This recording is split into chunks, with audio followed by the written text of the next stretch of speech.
All right, so today I wanted to talk about another Thomas Sowell quote, and this is one of the most important, if not the most important, economic concepts that people don't understand it, which is why it's so important. But anyway, he says, much confusion comes from judging economic policies by the goals they proclaim rather than the incentives they create. And there's so many examples you could bring up when it comes to this. It's not even funny, but obvious ones being, well, oh, well, we gotta give people free college. Well, there's many problems with that. Well, number one being it's not actually free; someone's still paying for it. Number two, again, the value of a college degree just gets diminished. And number three, I mean, you look at again, do more people have degrees now or 50 years ago?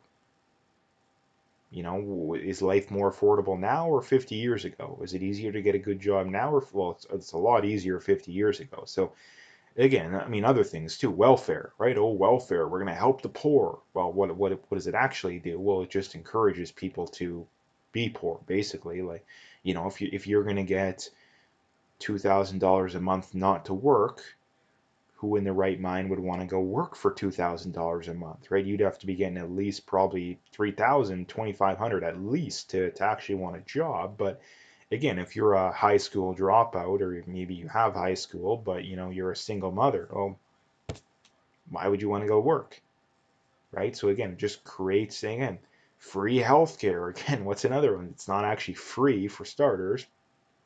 Uh, Number two, again, it just incentivizes people to not look after their health, right? So again, like I could go over on and on and on about these examples, but I'm not going to do it for too long. But this is the big problem when it comes to this stuff, and this is the reason why people are just completely economically illiterate, right? I bring that up all the time, that the average person's just like the average person's basic economic knowledge is comparable to like someone who doesn't even someone's mathematical knowledge who doesn't even know how to do like two plus two, like stuff like that. Like that's just how um, you know incompetent and illiterate the average person is when it comes to this kind of stuff. And it's not necessarily people's fault, I mean, to some degree, but you're never taught any of this stuff, and this stuff you are taught is complete BS, right? Like the stuff you're taught is complete garbage, doesn't make any sense.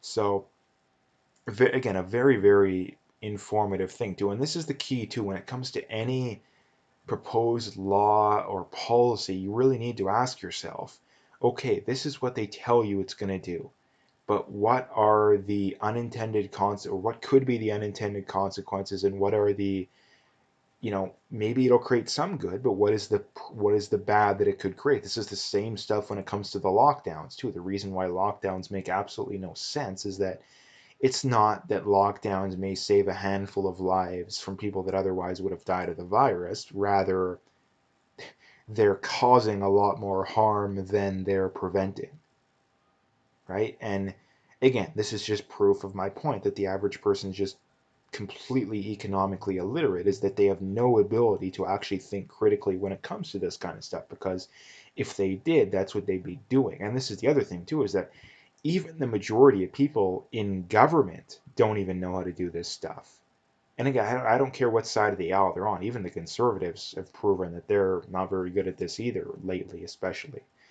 Um, so yeah, I mean, I mean, the Republicans in the states have been a little bit better, but still, a lot of them have been pretty terrible. So um, again, very, very, very, very important point. When you're considering any of this kind of stuff, you need to consider what are the unintended consequences, what are the potential bad incentives they could create. And again, like I said, that everything in life has its trade-offs. Like everything, and this is the thing too, the people that have this black and white thinking. Again, you're completely insane if you ask me, because again, everything has its trade-offs, right? There's again, whenever we hear people say that, oh, it's all upside, you don't want to do this, you hate the poor, you hate this group, or you're a racist, or whatever, whatever, whatever. They're admitting they don't have critical thinking skills. They have no understanding of economics by default. Because if they did, they would be telling you about their cost benefit analysis when it comes to whatever policy is created, right? Again, lockdowns are the prime example of that, like prime example. But again, do they ever do that? Well, no, they've never done that. They've never done it because they know it's garbage. Or they have done it and they're not telling people because, again, it didn't fit the narrative. So again, Thomas Sowell, very, very good follow, very insightful. Again, if you've ever read any of his books, again, like I've learned more about economics in reading some of Thomas Sowell's best books than I have in economics courses at the university level, right? And again, like economics at the university, again, it's all the dry, supply and demand, all that kind of garbage that, number one, kind of biased too. It's always from the Keynesian angle, and there's not a lot of real world stuff in there too. Like, when you're learning, like in my mind, when you're learning about economics in college, they should be teaching about, okay, well, how do what is causing the increase in the cost of housing? How do we reduce that? What is causing the increase in the cost of living? What are some ways we could reduce that? They never do that, right? It's always hypothetical mumbo jumbo. It's never really relevant. The reason for that too is universities are heavily biased to the left, and of course they're not going to teach people about that stuff, right?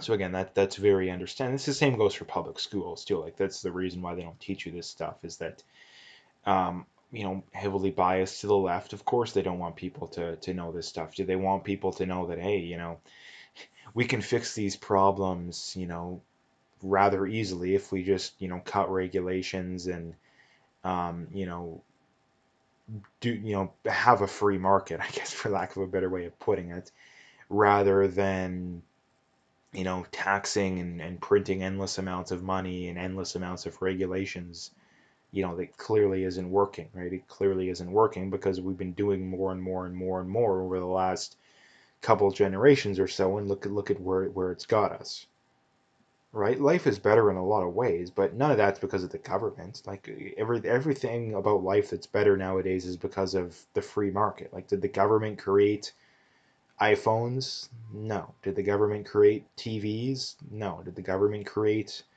all this stuff, Netflix? Like, no, of course they didn't. So, you know what I mean. I'm not a big fan of Netflix, but anyway. So again, when people make that argument too, oh, like no, they're wrong about it. Like again, name a major thing that the government created that has made our lives better over the last 50 years or so. There's pretty well nothing, right? Pretty well nothing.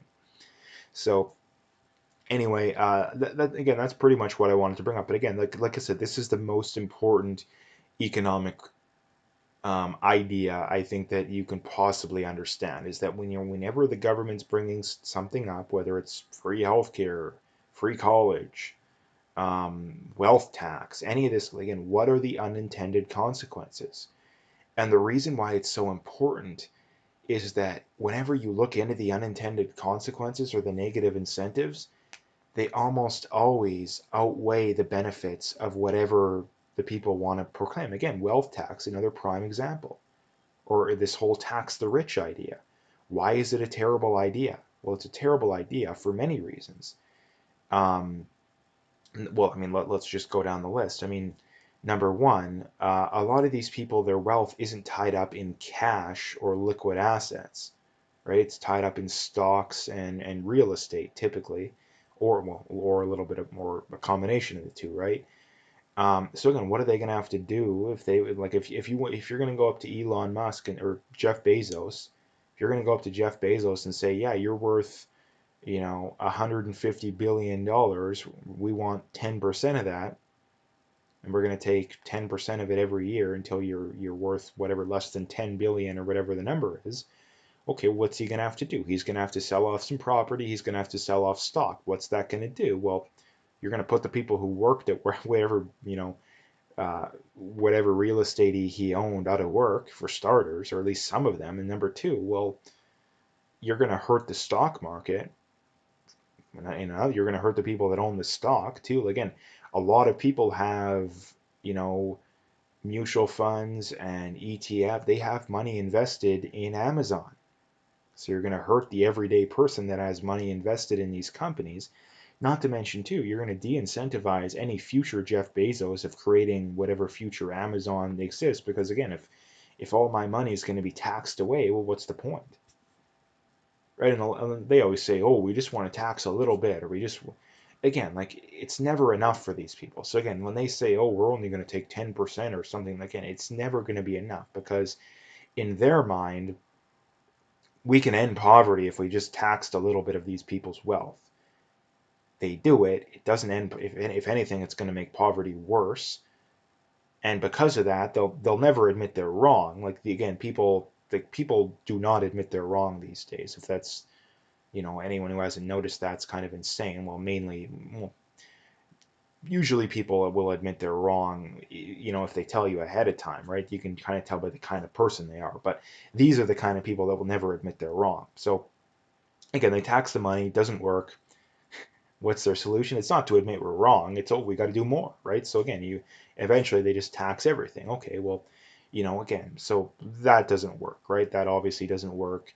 What are some other ways? Well, they'll just leave. I mean, look at how many of these big corporations and rich people have left California. Tons of them, like tons of them. What are some other? They'll just find ways around the taxes, right? Again, this is people say, oh, close the loopholes. Well, the loophole, the whole system is created by these people. What incentive do they have to do this kind of stuff? Right? So again, like none of these arguments make any sense. Like none of them make any sense, right? People will find ways around the tax through legal or illegal means. Again, because there's always going to be legal loopholes. I mean, there and the fact that people like the fact that the average person doesn't know that the vast majority, like 99.9% of these Jeff Bezos and Elon, their wealth isn't tied up in cash.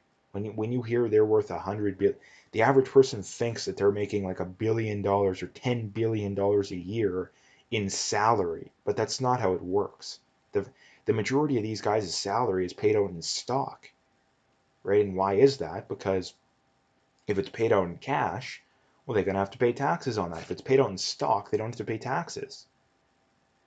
And people say, oh, well, tax this. No, you can't, because then you're going to have to tax everyone, which is going to hurt the little guy too, right? So the problem with the left is that they're so blinded by, well, we got to tax the rich, that that they don't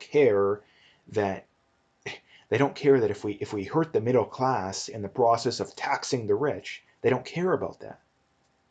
Which is the exact reason why it makes no sense to do it, because there's no way of doing it without hurting the little guy, either in the here and now or in the long run, or both, usually both. So anyway, that's what I wanted to bring up today. Like I said, if you liked the video, make sure you hit that like and subscribe if you haven't already. Check out those links below. Follow me on those other platforms. Again, if you want to donate, you could do that as well. Again, I would appreciate whatever support I can get, but at the very least, just hit that like and subscribe and stay tuned for more.